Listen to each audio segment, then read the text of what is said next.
Welcome back to another fun-filled episode of Tiger Bytes, Auburn Online's podcast where we explore online learning and related issues from all across campus.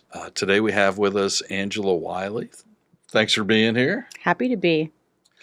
I was hoping we could start out with you talking about your personal history. What were you doing before you got to Auburn? What are the different roles you've had at Auburn? Your history here is pretty impressive. Thank you. Well, let's see. I come from Southern Ohio. My family all came up from Kentucky, and so I went to Miami of Ohio as an undergrad, and then I went to Clark University, that's in Massachusetts, to get my PhD, and ended up at the University of Illinois, where I did a postdoc, and I was in developmental psychology. Mm-hmm. And so I studied early family development and then family relations and community, and I ended up being there for 22 years. I got a call from a friend at Auburn, so she's like, hey, we have a department head position open, and I was a full professor there, and I said to myself, I got a coffee shop across the street, I got a corner office, do I really want to go? But I said, sure, I'll come down for an interview, and I'll be honest, I just fell in love with Auburn. Oh, wow. Loved the people, loved the place. My husband really likes the SEC, and so he was very excited about Auburn sports, and so made the decision, loved the department, Human Development and Family Science in the College of Human Sciences, and so I took a department head position there in 2017. And that's where I spent the last 8 years before I moved over to the Provost office where I am now. And what do you do in the Provost office? So it is the position of Associate Provost for Institutional Effectiveness. And so I do a lot related to strategic planning, assessment, looking at how the university is meeting its own goals and objectives. I do some special projects that are also designed to help really leverage what the Provost office is doing and help those across campus who need also help meeting their goals in their particular units. Super. Yeah. So you've held leadership roles in both academic departments and now in central administration. What core leadership principles have guided you? Yeah, so I would say I was also in a leadership role at Illinois. So I had probably for about 15 years been the faculty director of a unit there. And so I think that one of the things that's really motivated me throughout is really listening to the people that I'm leading. Listening to them, understanding their concerns. I try where I can to build consensus and get people on board. There are times when a leader has to lead and make hard decisions, but my instinct is always to listen to where people are and what their concerns are, because ultimately I think most people are always trying to do a good job. I don't think people get up and come to work and think, I want to do a lousy job today. No, I just don't think that happens. So I think that ultimately if folks are struggling or they've got barriers that they're having trouble overcoming, I want to understand what their concerns are and really try to help problem solve and get them to where they need to be. I know that's not a book answer that you might get about a leadership principle, but it really is how I try to lead. Yeah, no, I think listening is very important, and I have this great graphic I use in class a lot. I didn't create it, but I love it, and it contrasts listening to respond with listening to understand. Yes. And the listening to respond graphic is water pouring onto a brick and being repelled. And then listening to understand is a sponge where the water comes down and the sponge absorbs the water. Yeah. And, I think so many times, well, you see this in family relationships too. People are just listening to respond like, oh boy, I can't wait until she inhales so I can nail her with this zinger that I've saved up. You know, that's a really, I mean, drawing that parallel between family relations and work relationships is critical, and understanding that. We do become a work family, and so sometimes we get lots of those family systems things that happen in families also going on in our workplace. I think if we can understand that, it really does help us to fare better than just treating each other like peer colleagues. Right. What were the biggest challenges when you led the Department of Human Development and Family Science in creating an online degree completer program in early childhood development? Well, there were a few. One of them is that COVID was still fresh in everyone's memory. Now, that was both a strength and a challenge, I guess, because if we had tried to create it 8 years ago, say, I think it would have had some different kinds of challenges. Right. A lot of folks had never done online education at all 8 years ago. Right. When Emily Cumby and I came and said to the faculty in HDFS, there's a need. There's a huge need out there for professionals in early child development. We need teachers. We need folks who are willing to work with young children and do so in a way that's based in science, in actual training. So there are a lot of folks out there with associate's degrees who are working in the field, and they have no way to come to Auburn's campus. Sure. They have no way to get to other campuses either for four-year institutions. But of course, we think Auburn is the best in the state. And so we wanted to be able to reach those folks. So I think the faculty in HDFS are an incredible group of people. They are very socially aware and care deeply about the well-being of folks. I mean, they're, human scientists and family scientists, so you might expect that. So they all felt like, yeah, this is a need. We'd like to be able to meet it. But maybe a few of them felt like we don't really have the time or energy to do something more. In fact, a number of them may have felt that way, and that is a legitimate feeling, right? Whenever someone comes and asks you to do more, right, you have to then say to them, well, what do you want me to do less of? And sleep is not one of the choices. Cannot be. So when folks came to me and said, hey, how are we going to manage to find the time to do this? What are we going to do some less of? The Big EO Center folks were really helpful in giving us their best practices from the past. And they said, hey, if you can find some funding to help pay for a little bit of overload, then folks might be able to find a little bit of time and energy to do that. And it just makes them feel better about what you're asking them to do. So we found a partner in the Alabama Department of Early Childhood Education. And they said, we see a need for this. If y'all can make it happen, we'll give you some funding to do it. And so we were able to pay for Big EO services, which is important. They don't work for free, nor can they. And we were also able to give some incentivizing for the faculty. So that was really one piece, finding the funding to help them carve out some time and energy. And then just honestly, the difficulties, and Emily can talk much more detail about it, but sometimes the kinds of things that we're teaching them are not easy to teach remotely. So we had to be really creative. Right. Normally, when you're doing early child development on campus, you're coming in to watch the children in the center, right? And we are able to give you real-time feedback. You're able to practice being an early education instructor, and we can give you feedback in real time. So we had to find some ways around those things, but I think we did a great job. I think the Big EO Center designers and other folks were really remarkable in helping us come up with some creative solutions to those problems. So what do you see as the biggest leadership challenges in advancing continuous improvement? That's a term that gets used a lot at a large university like Auburn. And how do you meet that challenge? I'm still working on that idea, right? I'm in my job for a month and a few change, but let me tell you what I think. You haven't fixed everything? Not yet.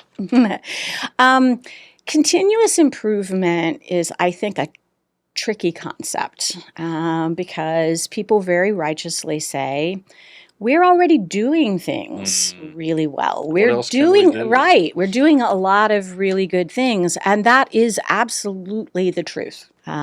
There's amazing progress at Auburn. There's in all realms. So if you look at our research, we're an R1 institution. People are doing amazing work.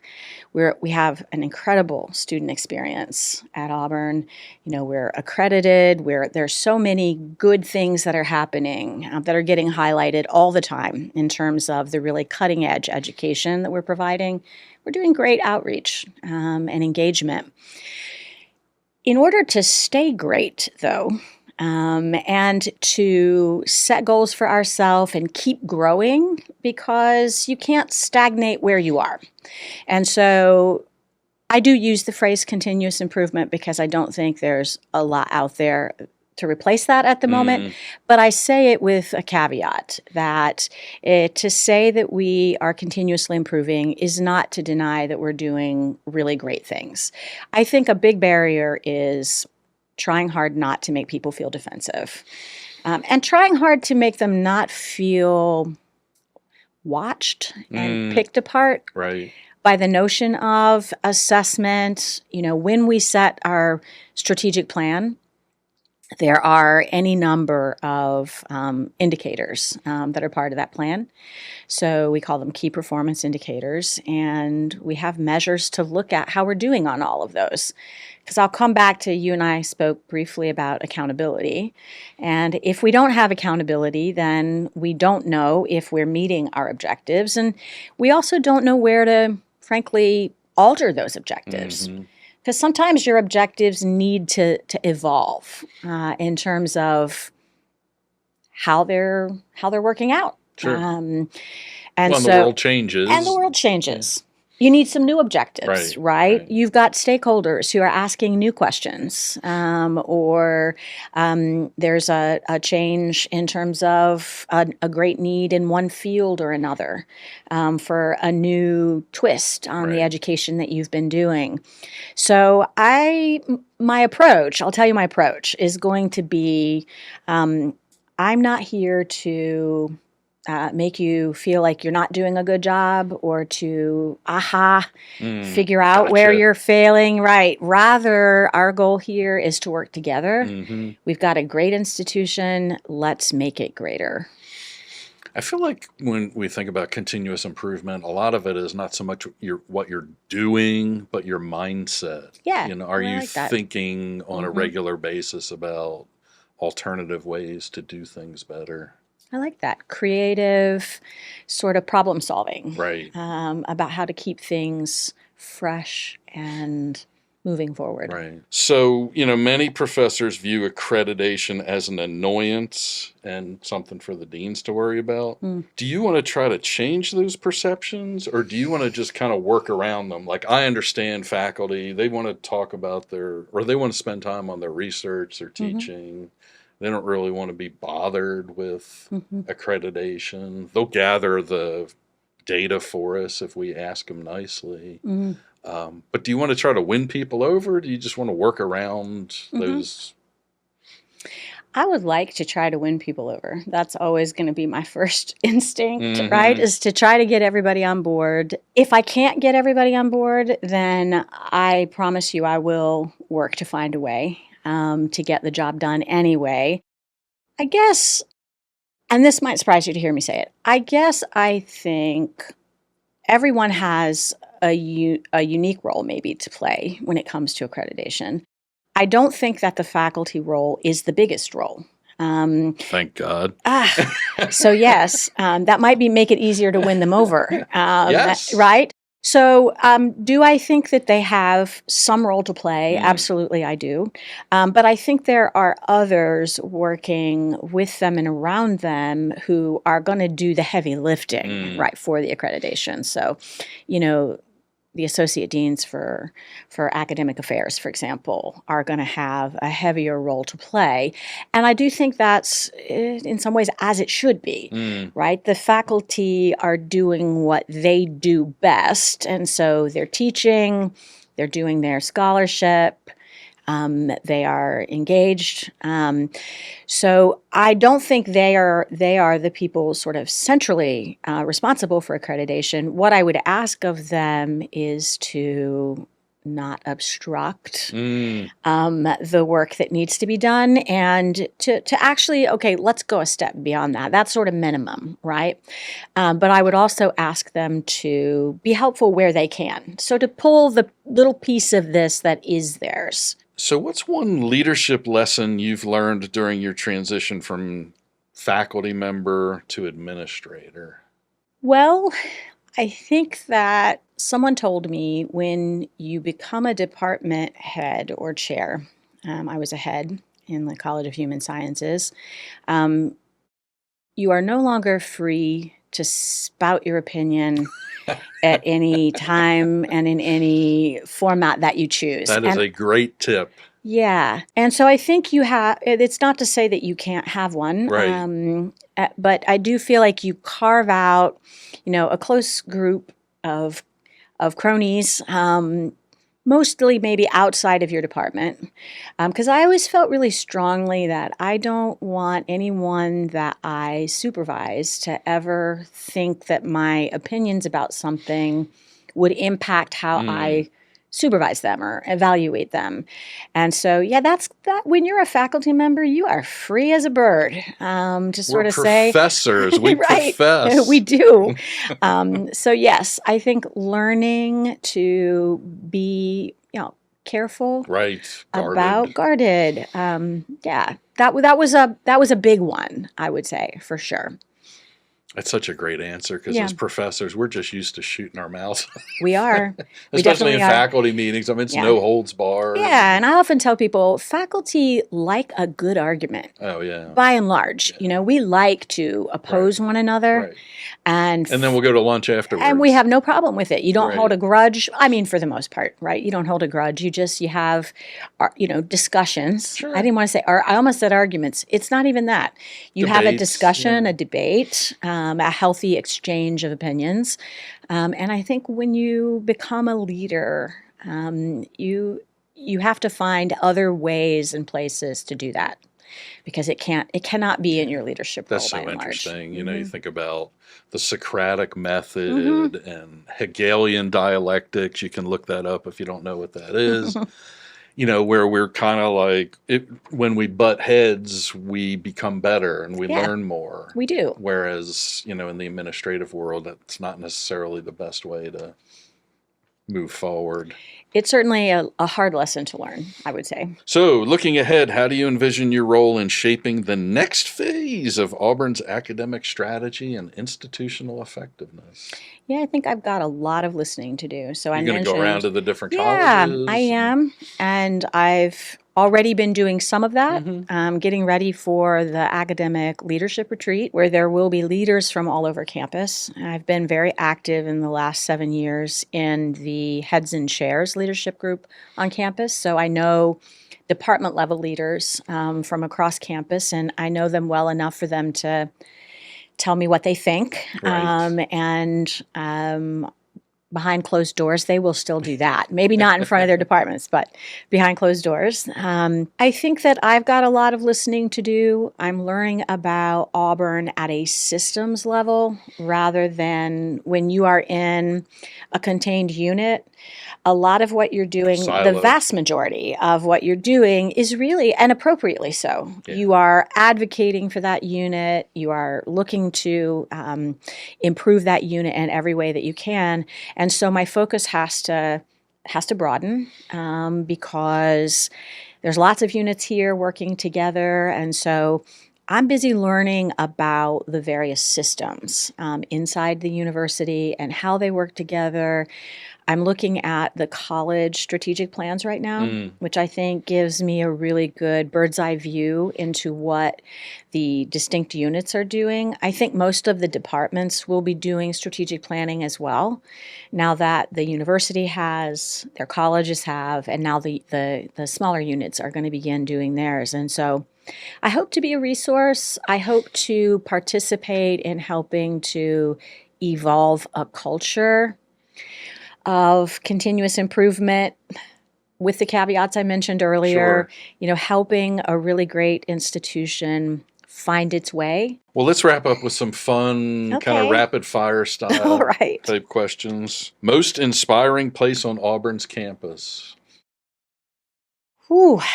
Well, I guess that has to be the Sanford Lawn. It's just such an impressive and beautiful historic building.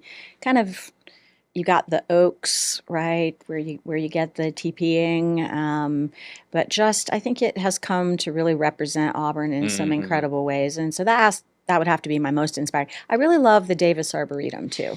I spend a lot of time walking. I'm a bird watcher. Every chance I get, you'll see me over there walking. It's a sometimes. very underrated place that people don't visit as much as they should. Oh, it's beautiful. Great place to go for a lunchtime walk.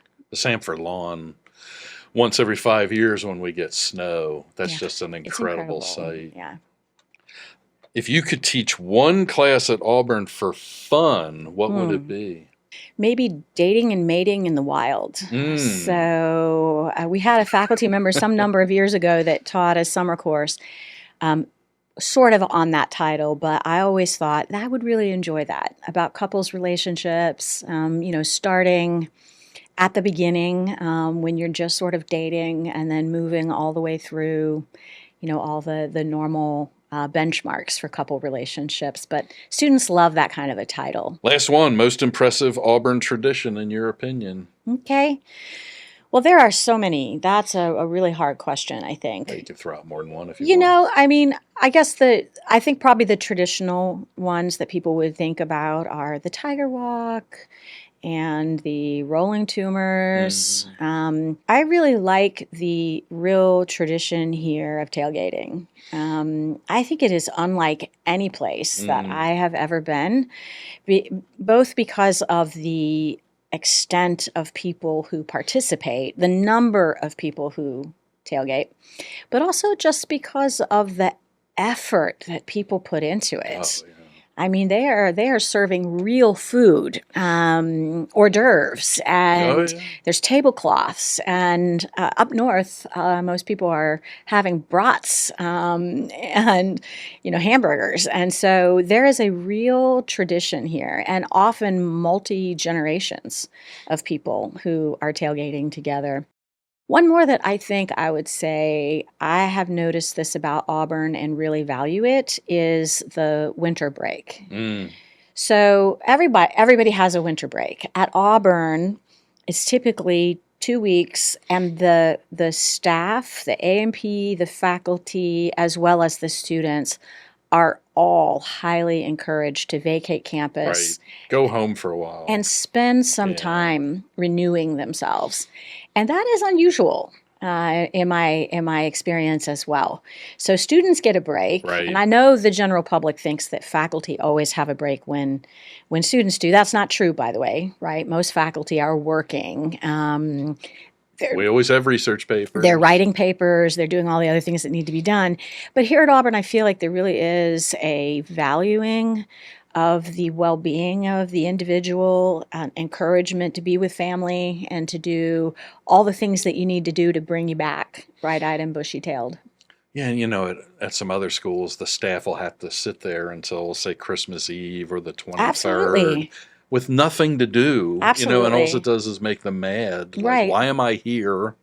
To me, well, you can take, paid time off if you want. Well, I don't want to use my vacation that way. The Auburn Creed is really remarkable, and I think that people do try to really live it, right? They try to work hard. Right. The vast majority of folks here work incredibly hard, and then when it comes time to rest, they take lunch off. Doors shut. People go to lunch. Right. That doesn't happen everywhere either. Those are a couple of things I really love about Auburn. Awesome. Well, Angela, thanks. This has been a great conversation. Really appreciate you taking time out of your busy schedule to spend a few minutes with us. Yeah, it's been fun. Thank you. Good.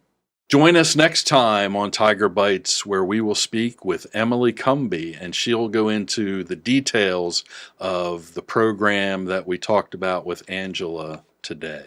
Thank you for joining us for this episode of Tiger Bytes. We hope you enjoyed the conversation and gained some valuable insights. Please like, subscribe, and share this podcast with your friends and colleagues. You can find us on all major platforms, and keep learning, keep growing, and we'll see you next time on Tiger Bytes.